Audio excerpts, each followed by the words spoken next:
गांव में टोनी और राजू नाम के दोस्त रहते थे। दोनों में गहरी दोस्ती थी। एक दिन राजू टोनी से बोलता है, अरे टोनी, तुम्हारे चाचा रघु कोलकाता में रहते हैं ना, क्यों ना हम घूमने चले? हाँ भाई राजू, मन तो मेरा भी बहुत है, लेकिन रघु चाचा को यहाँ से गए काफी समय हो गया है और हम मिले भी नहीं है उनसे। अरे टोनी, तुम भी कैसी बातें कर रहे हो? रघु चाचा कोई बाहर के आदमी थोड़ी ही है, याद है ना? बचपन में वो हमें कितना प्यार करते थे। मैं तो कहता हूँ हमें चलना चाहिए, उनसे मिल भी लेंगे और इसी बहाने कलकत्ता भी घूम लेंगे। इस तरह राजू टोनी को उसके चाचा से मिलने के लिए मना लेता है। टोनी और राजू कलकत्ता जाने वाली ट्रेन में बैठ जाते हैं। दोनों बहुत ही खुश होते हैं। तभी वहाँ चाय वाला आता है। उसने अपना मुंह एक कपड़े से ढका होता है। राजू चाय वाले को बुलाता है और बोलता है, अरे चाय वाले भैया, दो चाय तो दो, और तुमने अपना चेहरा ऐसे क्यों ढक रखा है? लेकिन चाय वाला कुछ नहीं बोलता और राजू को दोनों चाय पकड़ा देता है। अरे बोल भी दो कुछ, तुम तो ऐसे शर्मा रहे हो जैसे कोई नई दुल्हन हो। क्यों टोनी भाई, सही कह रहा हूँ? सही कह रहा है राजू भाई, हमें दिखा दो अपना चांद सा मुखड़ा। लेकिन चाय वाला कुछ नहीं बोलता, वहाँ से चला जाता है। ये सब राजू और टोनी को अजीब सा लगता है, लेकिन वो चुप रहते हैं। थोड़ी देर में टोनी को टॉयलेट आता है और वो टॉयलेट की ओर जाता है। जैसे ही टोनी टॉयलेट से बाहर निकलता है, उसे वही चाय वाला ट्रेन के गेट के पास खड़ा दिखता है। टोनी उसकी तरफ बढ़ता है, लेकिन वो टोनी को देखकर चलती ट्रेन से कूद जाता है। ये देखकर टोनी जोर से चिल्लाता है, अरे कोई रोको ट्रेन को! ये क्या हो गया? चाय वाला गिर गया ट्रेन से, कोई तो रोको! टोनी को यूँ चिल्लाते देख ट्रेन के अंदर बैठे लोग और राजू वहाँ आ जाते हैं। राजू टोनी से बोलता है, क्या हुआ टोनी, ऐसे क्यों चिल्ला रहे हो? क्या हुआ? अरे राजू, वो चाय वाला तो कूद गया इस ट्रेन से, मर गया वो। टोनी की बात सुनकर सारे लोग हंसने लगते हैं और एक आदमी जिसका नाम पप्पू होता है, टोनी से बोलता है, लगता है भैया को नींद आ रही है, तभी सपने वाली बातें कर रहे हैं। चाय वाला तो वो देखो वहाँ खड़ा है। चाय वाला भीड़ में से निकलकर बाहर आता है। चाय वाले को अपने सामने देख टोनी घबरा जाता है और बोलता है, ये कैसे हो सकता है? ये तो अभी ट्रेन से कूद गया था, ये यहाँ कैसे आ गया? अरे टोनी, तुम सो जाओ, हो सकता है तुम्हें कोई वहम हुआ है। सचमुच में ये चाय वाला तो हमारे पास था। तुम घबराओ मत, चलो अपनी सीट पर चलते हैं। फिर सारे लोग अपनी अपनी सीट पर चले जाते हैं। टोनी चलते चलते चाय वाले की तरफ देखता है। चाय वाला मुस्कुराते हुए टोनी को देख रहा होता है। ये देखकर टोनी और भी घबरा जाता है। फिर टोनी और राजू अपनी सीट पर आकर सो जाते हैं। थोड़ी देर में टोनी की आंख खुलती है। वही चाय वाला उसके पैरों के पास खड़ा होता है। कौन हो तुम? क्यों मेरे पीछे पड़े हो और अपना चेहरा क्यों नहीं दिखा रहे? चाय वाला टोनी की बात सुनकर अपने चेहरे से कपड़े को हटाता है। चाय वाले का चेहरा बहुत ही भयानक होता है। वो एक शैतान की तरह दिख रहा होता है। चाय वाला हंसते हुए बोलता है, तुम सबकी मौत इस ट्रेन में तुम्हें खींच लाई है। तुम सब के सब मरोगे। ऐसा कहकर चाय वाला वहाँ से गायब हो जाता है। टोनी राजू को उठाते हुए बोलता है, राजू भाई उठो, कुछ गड़बड़ है। वो चाय वाला वो शैतान है, उठो। लगता है तुम्हें नींद की गोली देनी पड़ेगी। पहले बोल रहे थे वो ट्रेन से कूद गया, अब बोल रहे हो वो शैतान है। पता नहीं क्या हो गया है तुम्हें टोनी। तुम बैठो, मैं आता हूँ देखकर तुम्हारे शैतान को। ट्रेन चलते चलते रुक जाती है। ट्रेन जहाँ रुकती है वहाँ ट्रेन के दोनों ओर कब्रिस्तान होता है। ये देख राजू भी घबरा जाता है और टोनी के पास वापस जाता है। फिर राजू और टोनी ट्रेन के ड्राइवर के पास जाते हैं। रास्ते में हर डिब्बे में कई लाशें पड़ी होती हैं। टोनी, तुम्हारी बात मैंने मान ली होती तो सही रहता। लगता है हम किसी बड़ी मुसीबत में फंस गए हैं। यहाँ तो चारों तरफ लाशें ही लाशें पड़ी। ये देखकर राजू और टोनी और भी घबरा जाते हैं। दोनों चलते चलते ट्रेन के इंजन के पास पहुंचते हैं। वहाँ पर ड्राइवर बेहोश पड़े होते हैं और चाय वाला ड्राइवर सीट पर बैठा होता है। तुम दोनों, मुझे पता था तुम दोनों आओगे। लेकिन अब तुम्हारी मौत पक्की है। चाय वाले की बात सुनकर राजू और टोनी ट्रेन के इंजन से निकलकर भागने लगते हैं। तभी वहाँ कंकाल आ जाते हैं और उनके पीछे पीछे भागने लगते हैं। टोनी, आज तो लगता है हमारी मौत निश्चित है। ये शैतान और कंकाल हमारे पीछे पड़ गए हैं और हमें मार कर ही दम लेंगे। चुप चुप बोलो राजू भाई, अभी तो मेरी शादी भी नहीं हुई है और मरने की बात कर रहे हो। हमें यहाँ से जिंदा जाना है, चाहे जैसे भी जाए। तभी टोनी और राजू को वहाँ पप्पू मिलता है, जो कि शैतानों के डर से छुपा बैठा होता है। पप्पू को देखकर टोनी बोलता है, अरे पप्पू भाई, तुम यहाँ, तुम कैसे बच गए? लगता है तुम्हें मुझे जिंदा देखकर खुशी नहीं हुई। कैसी चमन जैसी बातें कर रहे हो पप्पू भाई, भला हम क्यों खुश नहीं होंगे? हम बहुत खुश हैं। तभी वहाँ कंकाल आ जाते हैं और तीनों को घेर लेते हैं। एक कंकाल हंसते हुए बोलता है, क्या सोच रहे थे, हम लोगों से बच जाओगे? तुम तीनों की मौत आज निश्चित है। लेकिन तभी न जाने पप्पू में कहां से ताकत आ जाती है और वो कंकाल को जोर से लात मारता है। कंकाल वहीं टूटकर बिखर जाता है। ये देखकर पप्पू हंसता हुआ बोलता है, टूटा फूटा तो पहले से ही था, 1 लाख पड़ी तो बिखर गया। अरे उससे कुछ नहीं हुआ, वो देख, वो कंकाल फिर से जुड़ रहा है। भाइयों, ज्यादा सन्नी देओल बनने की जरूरत नहीं है। इससे पहले इन्हें गुस्सा आए, हमें यहाँ से भाग लेना चाहिए। फिर टोनी, राजू और पप्पू उन कंकालों से बचने के लिए भागने लगते हैं। भागते भागते वो एक ही दीवार के पीछे छुप जाते हैं। हमारी जान बच गई। काफी देर हो गई और वे कंकाल हमारा पीछा नहीं कर पाए। हम आसमान से गिरे और खजूर पर अटके। अरे ये तो वही कब्रिस्तान है, हम घूम फिर कर वहीं आ गए। अब हम नहीं बचेंगे। तुम तीनों ने बचने की बहुत कोशिश की, लेकिन तुम तीनों नहीं बच पाओगे। तुम्हारी मौत पक्की है। ऐसा कहकर कंकाल उन तीनों की तरफ बढ़ने लगते हैं। लेकिन तभी वहाँ वही भयानक सा दिखने वाला चाय वाला आ जाता है। उसे देखकर कंकाल बोलता है, तू फिर आ गया। तूने पहले भी हमारे कई शिकार निकाले हैं, लेकिन आज पहले तुझे ही मारना पड़ेगा।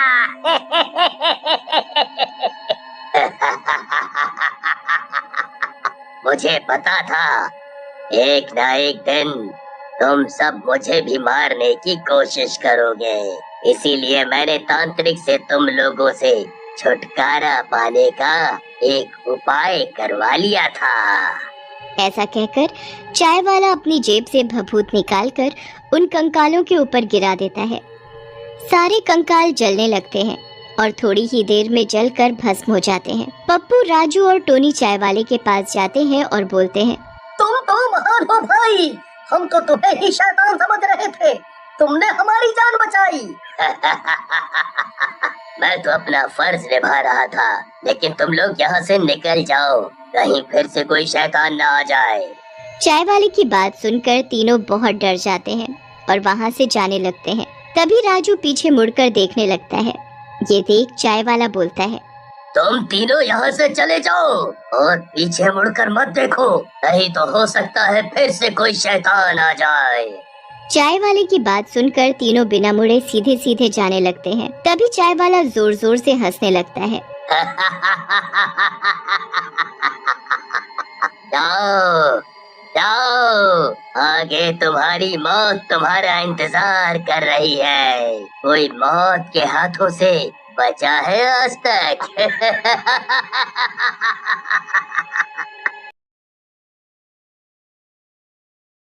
नीता का इकलौता बेटा कई साल पहले जो अमेरिका पढ़ाई करने गया तो वापस नहीं लौटा। एक दिन उन्हें पता चला कि उसने किसी नेहा नाम की लड़की से शादी भी कर ली है। शादी के बाद भी वो कभी इंडिया नहीं आया। हाँ, अपनी बीवी की फोटो उसने माँ को भेज दी थी। माँ अपने आसपास वालों को अपने बेटे बहू के साथ रहते देख बहुत दुखी होती थी और हमेशा उसे फोन करके कहती थी, हेलो कल बेटा, कितने बरस हो गए तुझे अमेरिका गए, अब तो तूने शादी भी कर ली है। यहाँ अपने आसपास के घरों में बेटा बहू देखकर तेरी याद आती है। एक बार तो अपनी माँ के पास चला आ बेटे। चला आता माँ, पर यहाँ बहुत काम है, छुट्टी ही नहीं मिलती। एक बार तो कैसे भी आ जा बेटे, ये तुझे देखने की इच्छा लिए ही इस दुनिया से चली जाऊंगी। तेरे सिवा और कौन है मेरा। माँ ऐसा क्यों कहती हो? ठीक है, मैं बाद में फोन करता हूँ। क्या हुआ कल? क्या बताऊं डार्लिंग, वही माँ का फोन। कह रही थी कि तुम्हें देखने की इच्छा लिए ही चली जाऊंगी। आखिर मेरे सिवा उनका है ही कौन। एक बात कहूँ कल, यहाँ ना तुम्हारी बहुत कमाई है ना मेरी, और वहाँ जब माँ का तुम्हारे सिवा कोई नहीं है तो वहाँ की प्रॉपर्टी का क्या होगा? क्यों ना उसे बेचकर यहाँ बड़ा बंगलो ले लें। तुम ही तो कह रहे थे वहाँ तुम्हारे बाप दादा की करोड़ों की प्रॉपर्टी है। हाँ, पर माँ बेचने के लिए नहीं मानेगी। कैसे नहीं मानेगी? उन्हें मानना पड़ेगा। एक काम करो, हम दोनों चल के माँ को मनाते हैं और प्रॉपर्टी का सारा पैसा लेकर आते हैं। प्लीज कोशिश तो करो। ओके, तुम कहती हो तो चलते हैं। और वो माँ को फोन करके अपने आने की बात कहता है। उनके आने की बात सुनकर माँ एकदम दीवानों सी हो जाती है। वो अपने आस पड़ोस वालों को सभी को बताती है और तब तो उनकी खुशी का ठिकाना ही नहीं रह जाता है जब बेटा बहू के साथ सचमुच में आ जाता है। उन दोनों के आते ही माँ दरवाजे पर ही पानी भरे लोटे से उनकी नजर उतारती है।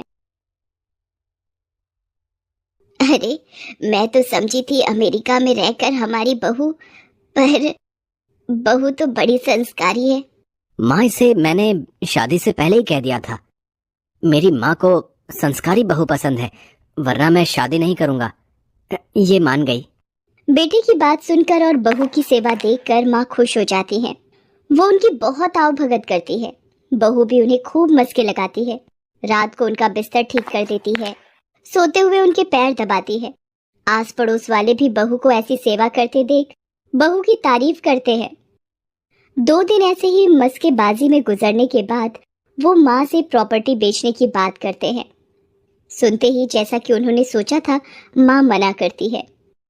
क्या बात करते हो बेटा, ये हमारा खानदानी घर है, तुम्हारे दादा से ये आ रहा है, इसे कैसे बेचते? मैं भी इन्हें यही कह रही थी माँ जी, पर आपकी बात मानता हूँ माँ, पर हमारे दादा तो राजस्थान में पैदा हुए थे। उनके खानदानी मकान, प्रॉपर्टी सब उन्होंने बेचा और यहाँ मुंबई में प्रॉपर्टी बनाई। जैसे वो राजस्थान से मुंबई के हो गए, वैसे ही आप यहाँ से सब बेचकर अमेरिका की हो जाइए, फिर हमारी पीढ़ी वहां पलेगी। अरे लेकिन इंडिया में अपना कुछ तो होना चाहिए।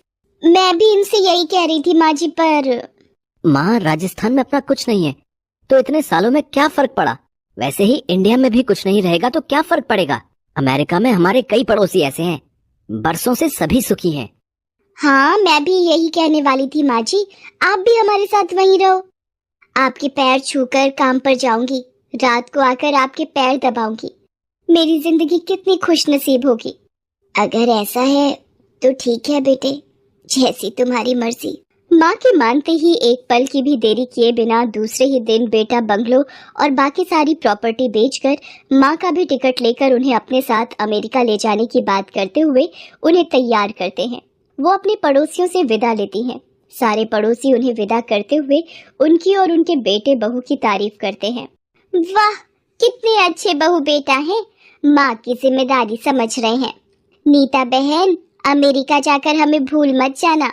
अरे क्यों भूल जाऊंगी, जल्दी ही तुम लोगों को भी अमेरिका बुलाऊंगी। आखिर इसी बहाने तुम लोग भी अमेरिका देख लेना। हाँ, वरना हमारे नसीब में कहाँ। माँ उन सभी से बातें करती हुई खुशी खुशी विदा लेती है।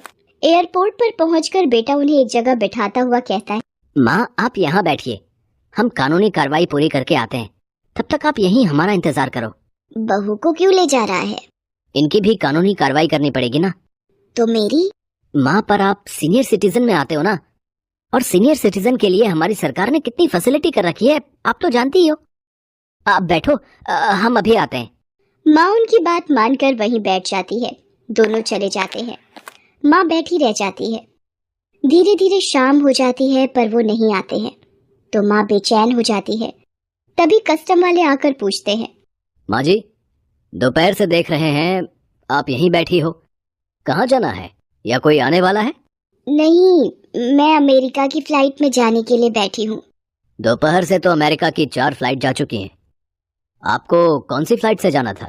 वो तो मेरे बेटा बहू जाने, वो मुझे बिठाकर दोपहर से ही अंदर गए हैं कुछ कानूनी कार्रवाई करने, अभी तक नहीं आए। क्या नाम है आपके बेटे का? सुनकर माँ अपने बेटे का नाम बताती है तो वो अपने मोबाइल से फोन करके पूछने के बाद उन्हें कहता है, माँ जी, मिस्टर कल्प तो बेबी के साथ दोपहर की पहली फ्लाइट से ही अमेरिका के लिए निकल गया। क्या? ऐसा ऐसा कैसे हो सकता है? माँ जी, लगता है आपको आपके बेटे ने धोखा दिया। अब क्या होगा? वो तो हमारा घर प्रॉपर्टी सब बेच कर गया। अब तो मेरे पास रहने के लिए घर भी नहीं है। मैं कहाँ जाऊंगी? सुनकर ऑफिसर उन्हें पुलिस स्टेशन जाने को कहता है। माँ पुलिस स्टेशन जाती है जहाँ पुलिस के बुलाने पर उनकी वही पड़ोसन उनसे मिलने आती है। पड़ोसन को देखते ही वो और भी बुरी तरह फफक पड़ती है। देखो बहन, मैं तुम्हें अमेरिका घूमने के लिए बुलाने वाली थी। कहाँ मैं खुद नहीं जा पाई। आप घबराइए मत, सब ठीक हो जाएगा। कुछ ठीक नहीं होगा, वो तो चले गए। ठीक हो जाएगा माँ जी, आपके बेटे बहू को इसकी सजा जरूर मिलेगी। पड़ोसन उसे अपने घर ले आती है। माँ के दिन रोते हुए ही बीतते हैं। पड़ोसन उसे पल पल संभालती है, उसके आंसू पोंछती है। यहाँ कुछ ही दिन की मेहनत के बाद इंडियन पुलिस उसके बेटा बहू को पकड़कर इंडिया ले आती है। यहाँ आकर पुलिस बेटे की खूब ठुकाई करती है। अपनी बूढ़ी माँ को धोखा देता है, जिसने पाल पोस कर बड़ा किया उसे ही लावारिस छोड़कर भाग गया। नहीं, मुझे माफ कर दो, मुझे माफ कर दो। चुपचाप अपनी माँ की प्रॉपर्टी वापस कर, वरना फौरन रिपोर्ट भेज दी तो वहाँ से नौकरी से भी जाएगा और यहाँ जेल भी जाएगा। सुनकर पति पत्नी घबरा जाते हैं। दोनों वहीं खड़ी माँ के पैरों में गिर पड़ते हैं। हमें माफ कर दो माँ, हमें माफ कर दो। कैसे माफ कर दूं बहू? मैं तो तुम्हें संस्कारी समझ रही थी, पर जब मेरा बेटा ही संस्कारी नहीं है तो वो बहू कैसे संस्कारी ला सकता है? और पुलिस के कहने पर वो न सिर्फ माँ का बंगलो और सारी प्रॉपर्टी वापस करता है, बल्कि उनके नाम पर पुलिस इतना पैसा एफडी करवाती है कि जिंदगी भर माँ का खर्च चल सके। अभी वो ये सब कार्रवाई करके निपटते ही हैं कि तभी बेटे को फॉरेन से लेटर आता है कि उसे नौकरी से डिसमिस कर दिया गया है। सुनकर बेटा रोने लगता है। माँ, मैं कहाँ जाऊंगा, प्लीज मुझे अपने घर में रहने दो। पर माँ और पड़ोसन के बुलाने पर पुलिस इंस्पेक्टर आकर बेटे से कहता है, अब तुम्हारे किए की एक ही सजा है कि तुम अपनी माँ के बंगलों में ऊपर के कमरे में अपनी बीवी के साथ किराए पे रहो और हर महीने अपनी माँ को किराया दो। मंजूर हो तो बोलो, वरना। हाँ, मंजूर है इंस्पेक्टर साहब, मंजूर है।